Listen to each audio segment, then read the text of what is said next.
It's election eve. History will be made whatever happens. We'll show you how the next 24 hours or so could pan out and what exactly to look out for. The party's final pitches today is a Conservative claim of likely historic defeat, part of their strategy. We've got the inside track at Labour's final rally, including hearing from the leader of the opposition.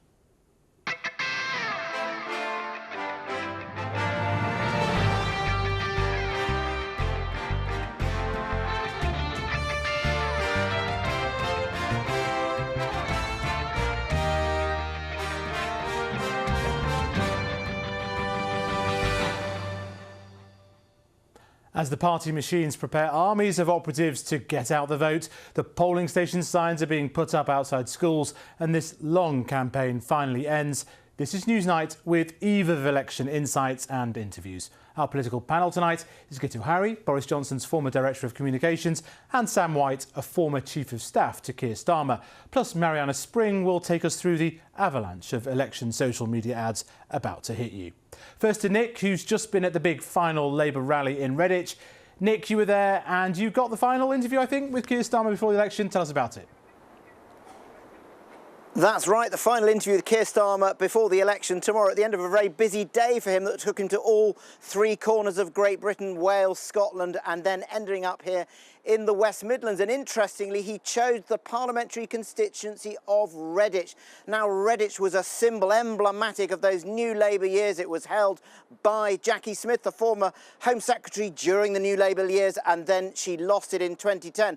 I was talking to one Labour veteran of that area earlier on, and they said, I really didn't think I would ever see us recapturing this seat. But there was Keir Starmer this evening. This is a seat, obviously new boundaries, under the implied result from 2019. I think it was around about a 63% vote for the Conservatives. But there he was, making his final pitch, a highly disciplined message. You've heard it before, talking about if you want change, you've got to vote for it. Because obviously, the Labour Party might be a little bit worried that all those warnings about a supermajority, well, maybe that might have an impact on their vote. But as you say, Faisal, I did catch up with Sir Keir Starmer.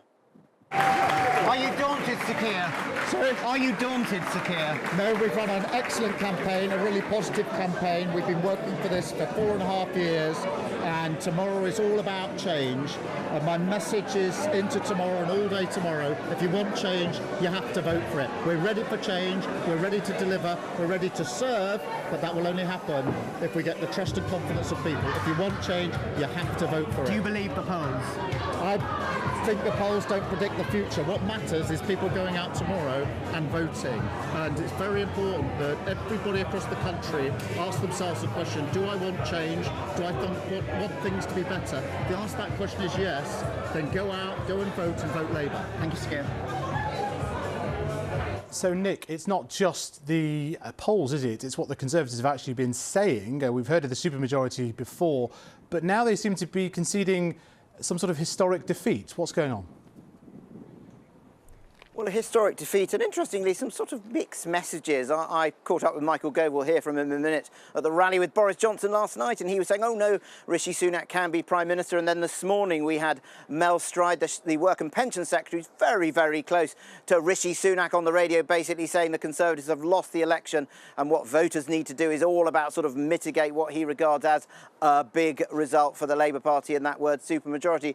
In the last few minutes, we've heard the core message that Rishi Sunak wants to put to the British people ahead of the election tomorrow. And you've guessed it, Faisal, he's using that word supermajority again. And he's essentially saying to the electorate, use your vote to, as he said, stop Starmer, stop the supermajority. And he's saying that if they get that supermajority, then a Labour government would, as he said, wield unchecked power. They would put up everyone's taxes, and then they would leave this country vulnerable to threats that we are facing from around the world.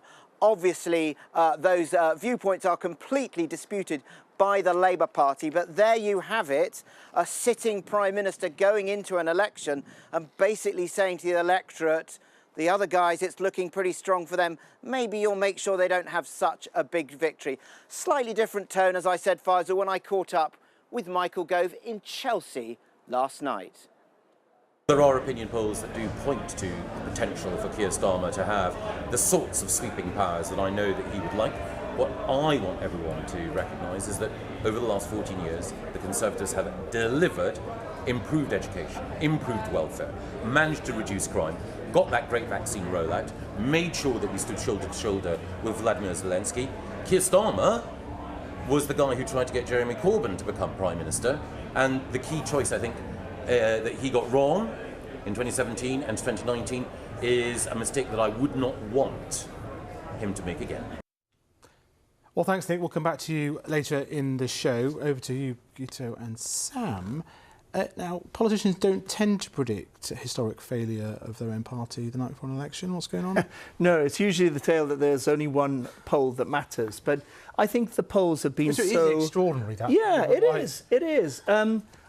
But again, you sound a bit of a madman where everybody else is being told day after day after day that the polls show a huge gap and you're way behind and there's no way of catching up. So you sound a bit lunatic if you say, "Oh, I still think we can make it." So it's hard to find the sort of landing spot in the middle of that, if you like. But there's a serious point here as well. There is no law of physics that say at this point that there has to be a Labour majority tomorrow. It still relies on human beings going out there and actively voting for it. And that's why Keir Starmer is echoing this from a different perspective. And as I understand it, on both sides, there's a sort of recognition that there's probably about 250,000 people out there who are genuinely tonight still not sure which way they're going to go. And depending on where they are and how marginal their seat is, this could be a massive, hammering of the Conservatives, or it could be something a lot closer. What do you make of that, Sam? Yeah, I'm sure Guto and I won't agree on everything, but I do agree on that. I mean, it hasn't happened yet. The voters haven't gone out to vote.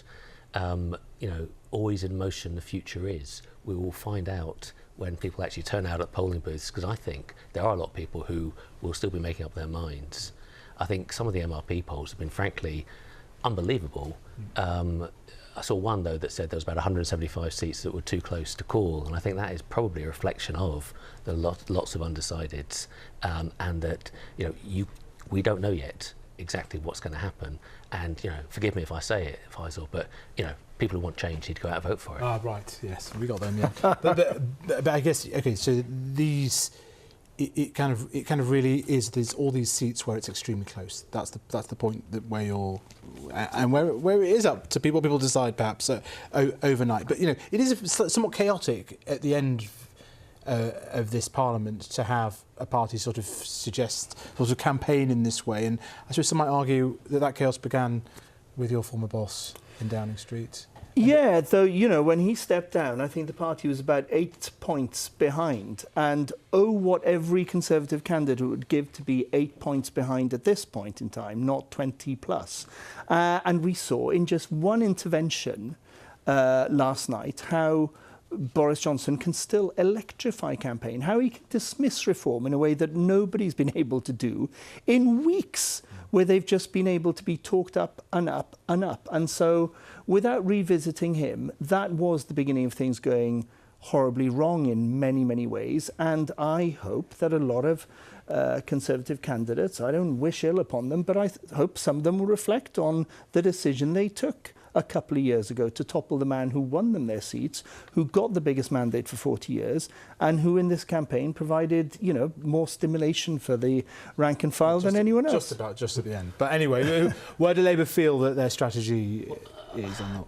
Before I answer that, I think we've got to the point where we disagree, because well, I knew that. Yeah, this would be a boring show otherwise, well, respectfully. Right? Respectfully and with great admiration, but the idea that the Conservatives only discovered failure in the last couple of years, I think, is a little bit optimistic. There's the waiting lists were going up year on year before COVID. Tory Party had lost its lead on economic credibility while Boris Johnson was still Prime Minister, before we even got to the sort of Truss apocalypse. There's been a long period going back through the Cameron and Osborne years of failing to eliminate the deficit in 5 years or any of these other things. Well, I mean, you're talking about this, and Labour have tried to sort of gain the mantle of economic credibility, but there's also, is there not a fear from the Labour side that they've been just very boring, very cautious, and what have they actually got to offer? Is there an enthusiasm deficit? So my view on this is Labour have to walk a thin line of telling people there's no point in being so overwhelmed with despair that nothing can get better, just because nothing has got better for 14 years. There is hope, but they also can't oversell this hope, because... Well, definitely not overselling hope. No, good. I don't think anyone would accuse the Labour Party... Well, I call it the 1/10 hope, 9/10 credibility strategy, because all good strategy is context dependent. Where Labour were coming from was a point of no credibility after 2019. So that's the Ming Vase being carefully sort of carried, even in that interview there with Nick Watt. But come Friday, if the polls are right, the Ming Vase gets chucked in the Thames or the North Sea or somewhere, and then we get a radical... Do we? If these polls are right, Labour, do they tell us what's going to happen? So, we don't know if the polls are right. OK. If Labour form the next government, then they will inherit a very difficult economic situation. You know, debt nearly 100%, right. You know, highest taxes in 70 years, highest waiting lists ever, all of these things. So they need to be very careful to temper the hope, because there's some stuff you can do straight away, the sort of first steps, but there's some things which are a decade of renewal. Right. And investment. Investment being a great case in point, because we've had this period with very low investment, one of the lowest in the G7. Since Brexit, if you look on the graphs, investment basically flattens out entirely. And it's not all to do with Brexit. You know, the constant change of prime ministers and chancellors, the constant change of tax policy, you know, 26 times they've changed corporation tax. All of that has made Britain less investable. And it's not as sexy as Donald Trump shouting MAGA, but I think Rachel Reev's strategy is make Britain investable again. Because until you do that, we're not going to get the growth. Just for perspective on this 14 years stuff, there have been plenty of opportunities in those 14 years for people to say, no, we don't like where the Conservatives are taking us. 2010, they decided they didn't want Labour. They didn't want Labour at the next opportunity in 2015. They didn't want in 2017. They didn't want Labour in 2019. So this has not been a sort of decade where people have thought the Conservatives are failing us appallingly. And the really curious thing is this vacuous idea that people are being encouraged to vote for change, when change is the Keir Starmer saying, we will not go back into the European Union in my lifetime. And he's got a few years left in him, we all hope, of course, for his sake. There is no change proposed on tax. It's being ruled out, even though we all know that taxes will go up, not because of a global pandemic, but because Labour always want to spend more and think that they're morally right to sort of milk people more in taxes. And there's no proposed change on immigration. They say it's a bad thing. So what is the change about, other than in the colour of the rosette? We'll come back to you in a moment, but Nick is still with us from Birmingham, and we can talk to him about how the other parties are closing out their campaigns. Nick? Faisal, let's start with the Liberal Democrats and Sir Edward Davey, the leader of that party, and we're amongst friends, Faisal, so I'm going to let you in on a secret. When Ed Davey was in the cabinet in the coalition years, you'd sort of have lunch with him, and they were not exactly the most scintillating affairs. Well, I have to say, he's found his voice and he's come alive in this election campaign on paddleboards and things like that. And this evening, he left a rally with his deputy leader, Daisy Cooper, in a pink Cadillac in Hertfordshire. What he says he's been doing is having light events to highlight serious issues, mental health, the NHS, care and all that sort of stuff. And what's he saying tonight? Well, Ed Davey is saying that this election gives people a chance to change the political geography of our country and a historic chance to end years of, he says, Conservative chaos and to save the NHS and the care system. Let's talk about Nigel Farage, who obviously made a late entry in as leader of Reform UK. That did lead to an uptick in their support in the polls, so they have high hopes there. What is Nigel Farage saying? Well, he's saying he absolutely believes that his party will get millions of votes.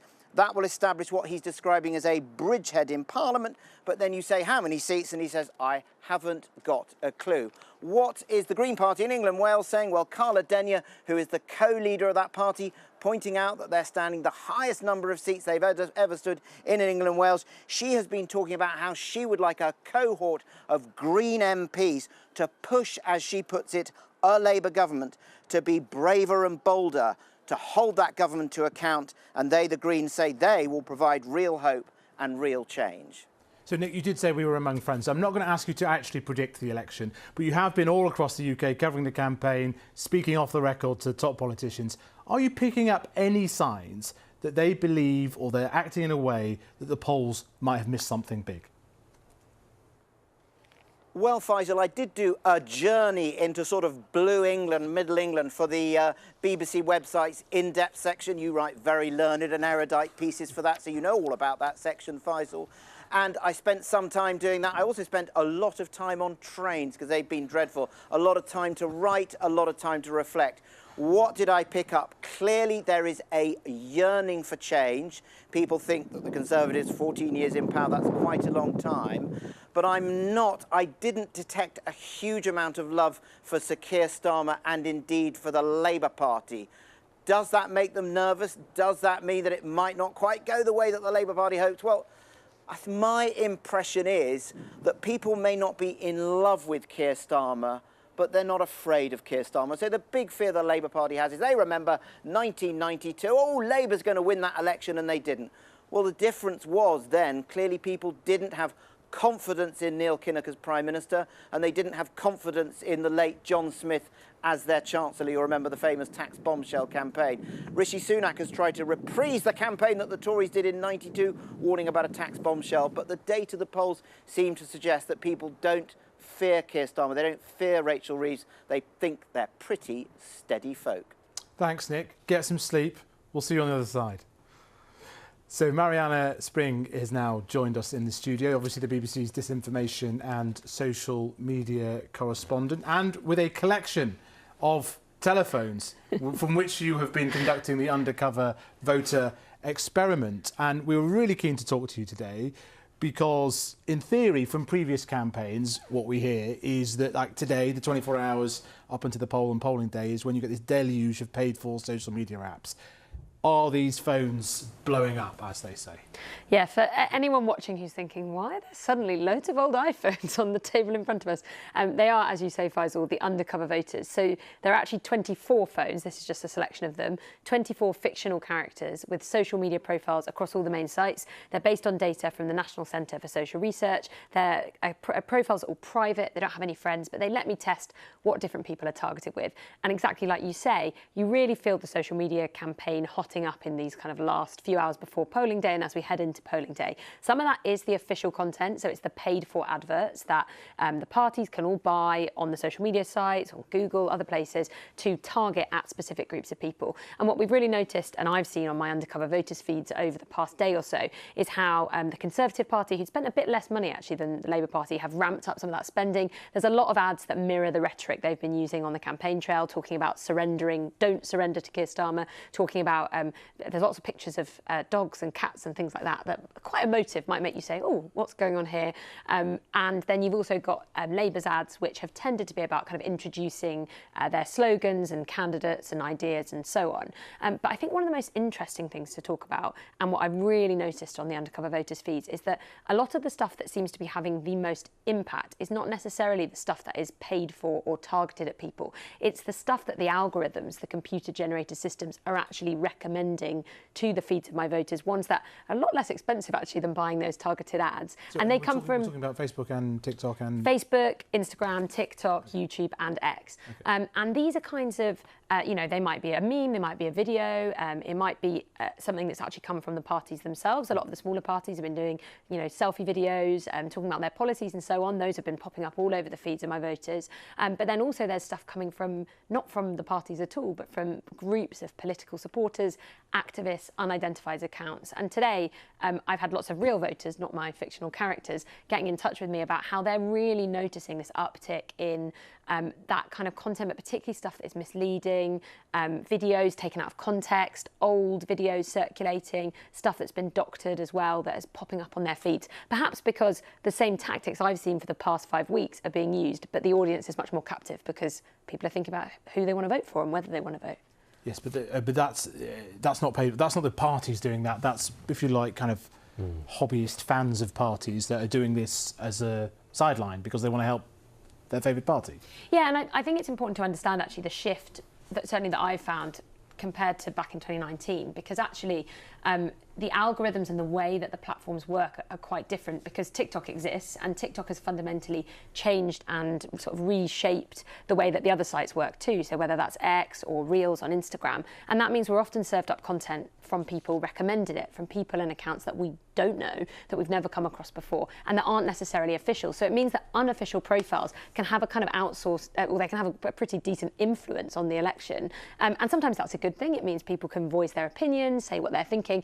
But the downside of that is some of the misleading and false stuff we've been seeing. So one network of accounts I investigated on X, a left-leaning network, was sharing doctored clips, false clips of politicians saying stuff that they never said. And then in the comments, they double down and say, I was there, this was real, this really happened. And that's reared its head again today. Another clip has been shared that's got pretty decent traction on X about Wes Streeting, the Labour politician, saying that, falsely suggesting he said stuff about the war in Gaza that never happened. And the comments are flooded with people suggesting, no, this is real, I was there, that are part of this network of accounts. But then also actual voters who are saying, hang on a second, I'm a bit confused here, what's going on? And it's worth saying this hasn't been the kind of tidal wave of deepfakes, perhaps, that people thought. They thought this would be the dawn of deepfakes. But there have been examples like that, often that are kind of attempts to troll, or perhaps that people think are funny, but that can actually be quite convincing and cause problems. And it's worth saying as well that X have labelled that post now, and when I first investigated this network, they did take action over it and remove some of the profiles. Great, really interesting. Stay on the panel. We'll come back to you in a second. Enough about the ads and the polls for the moment. What we're really waiting for is the exit poll. Earlier, I spoke to Laura Koonsberg in the BBC's Election Hub, and she gave us a sneak preview of what we can expect tomorrow night. It's just huge and bewildering. It's amazing. And then at 10 o'clock, the exit poll drops. And that's the exit poll that we've done in conjunction with our colleagues at Sky and ITV. And we've been in about 20,000 places. 20,000 people will have helped out during the day, telling pollsters how they voted. All of that gets put into a giant calculator with Professor Sir John Curtis's giant brain, and then at 10 o'clock we are legally allowed to reveal the results of the exit poll. That in and of itself is a moment of history, because exit polls are rarely wrong, and especially if you think about the context of this election. Like, it's a weird one. I've not covered an election like this when everybody in the political parties is so sure of the eventual broad outcome. Like, no one's sure of the specific outcome. Yeah. And when you talk to the parties privately, like, they say, oh my God, there's this huge range of possibilities. But the broad outcome is really clear from all the polling and all the conversations and all the things that people working in politics believe. So it's a funny one in that sense, but the range of outcome is absolutely enormous. Right, and all the counts coming in here. It's an incredible just technical operation. These guys are going to be working far harder than me and Clive in the studio, because we've got counts, I think more than 600 of them. We're at nearly every count around the country. So all of the information will be coming in here live. Then we've got to decide what to go to, when, what's important. So this is the hard data, and we start to see if the exit poll, how accurate it is. Once we start getting a bit deeper into the night, kind of 1 o'clock in the morning, we start to see some Scottish results, and then at 2 o'clock you start to get a much more rapid pace. That's really when you can see, with real results, if the overall predictions of the exit poll were pointing in the right direction. And then you get to this sort of bit between about 3, 4 in the morning, where just result after result after result after, you get this sort of massive rush really in the middle of the night when the real results come in thick and fast. But of course, there's also the task of looking out for seats that are the ones which classically shows the direction of travel. So whether or not that is Swindon South, whether or not that is, the old favourite of Harlow or Nuneaton, real election nerds know the names of these seats, the ones that swing with the overall trend. So we'll be looking out for those. But there are other really important headlines, if you like, that haven't been written yet that we'll find out about. So will Reform manage to take seats, particularly Nigel Farage in Clacton? Will the SNP really get hammered in Scotland, or actually might they manage to hang on to being the biggest party in Scotland? So there are lots of sort of individual headlines, but the overall big picture is of course what matters most. And when does the big call get made? It's really simple. When a party hits 326 seats, that means they've got a majority. That means that they're going to run the country. Now, that probably might be at about 3, 4 o'clock, but I think the result's going to be very clear before then. So, as the polls close at 10 p.m. tomorrow night, as we were hearing, the exit poll will be released. Let's just have a look at some of those points in more detail. The exit poll's based on interviews conducted with voters at more than 130 polling stations, though which ones is a closely guarded secret. 29, it correctly predicted the number of MPs each of the parties would get to within a few seats. But in 2015, it predicted a hung parliament instead of the small Tory majority we actually saw. Now, between 11 p.m. and 1 a.m, we will see the first dozen or so constituencies declare. Horton and Sunderland South in the northeast is usually among the first, and that should have a result around 11:45 if the polls are right. This is a likely Labour hold, but will we see a big swing to the party? Research taking into account new constituency boundaries has found Labour need a 12.7 percentage point swing just to get an overall majority of 1. So how will the result in this seat compare to that figure? That's a key thing. However, polling suggests Labour will have larger swings in seats it doesn't already hold. So likely more useful in working out how the evening is going to play out will come at around midnight when the Essex seat of Basildon and Billericay declares. This is being contested by the Conservative chairman, and Labour would need to overturn a majority of over 20,000 to win that seat, meaning a swing of more than 22%. Now, if that happens and that swing was repeated in every seat, it would mean a historic landslide where Labour takes 495 seats and the Tories just 74. That's a similar scale landslide to the result in 1931, what Mel Stride was talking about this morning. But of course, swings are never universal, and there aren't just two parties involved in this election. A series of other political microclimates, for example, in the southwest, the Liberal Democrats pushing to take the Conservative-held seat of Torbay. They need a swing of more than 17% to do this, and taking it when the result comes around 2 a.m. would mean they'd likely take many others across the southwest and southeast. When we know the final result will depend how big the margin of any victory is, but usually all seats are declared by 8 a.m. And a full list of candidates in all these seats is available on the BBC website. So back to the panel in a minute, but we'll take a quick look at a few of the stories on the front pages. Quite interesting, those front pages, with some endorsements in those front pages, most notably from the Sun newspaper, which has given us sort of endorsement. Time for a new manager, they suggest, but not in terms of the football. And then we hear a variety of, say, expected endorsements from the various papers, depending on which sides they predict. But the Times not endorsing Labour in its leader. Gitto, a former News International executive, what do you make of the Sun's sort of endorsement? The Sun always wants to be, and traditionally has been, on the side of the winner. And so it's almost that simple. And in the past, people used to think that the Sun determined which side was the winner, whereas in fact, I think it's been who follows, who leads for a while. Right. And on this occasion, it's clearly won. And I dare say that some of my dear friends on the Sun will have had to swallow quite hard to write what it took to sort of say it's time for change, because they don't feel it so much. But they obviously feel that out there, that's where the general population are at, and they don't want to be out of sync with their readers. But the Times has the freedom to be what it is, and the Times, for instance, opposed Brexit, even though, the Sun was a cheerleader for it. And it's, in my view, the best paper there is there. And it probably is where I'm at. I don't think that Keir Starmer, whether you are going to vote for him or not, has done what it takes to deserve the scale of victory he's heading for. We've heard that before. Mariana, I guess you're going to argue it's TikTok what wins it these days rather than the Sun. I do think that, the media has traditionally played this role of being able to shape the election narrative, to reflect the public, but also then to kind of encourage or push certain positions.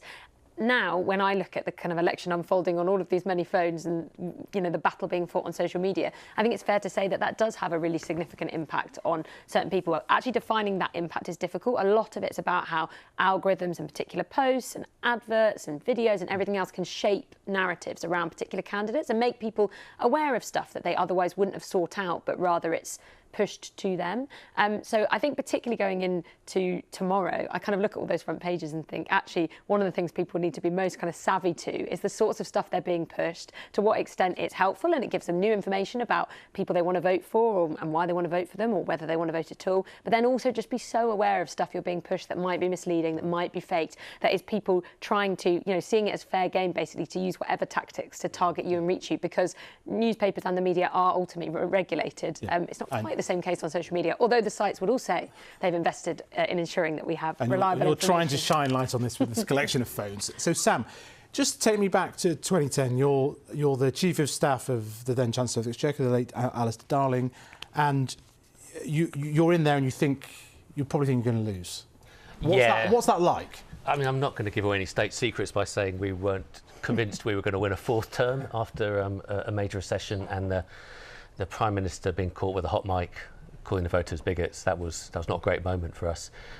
What surprised us on the night wasn't that we lost, but that the Conservatives didn't actually win, and we had that hung Parliament, which led to that very weird 5 days where we didn't quite have a government. I went with Alistair to Brussels during that 5 days. Yes. Alistair had that very strange bit where he was sort of being the Chancellor, despite we'd clearly lost the election, but we didn't have a new Chancellor yet. Is that possible? That sort of shock? Are you waiting for that moment? I don't think that's going to happen over the next few days. What is shocking, actually, in our system is that's a very rare occurrence.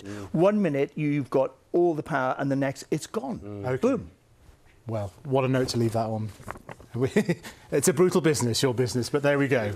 And half the world, in fact, voted this year. But there are some uniquely British traditions before we across the BBC sign off on Talking Politics, at least for the next 23 hours or so. Good luck to the parents of primary school kids who have the day off, to the civil servants and volunteers helping with the counts. Don't forget your pick of your dog at the ballot box. Definitely don't forget your ID.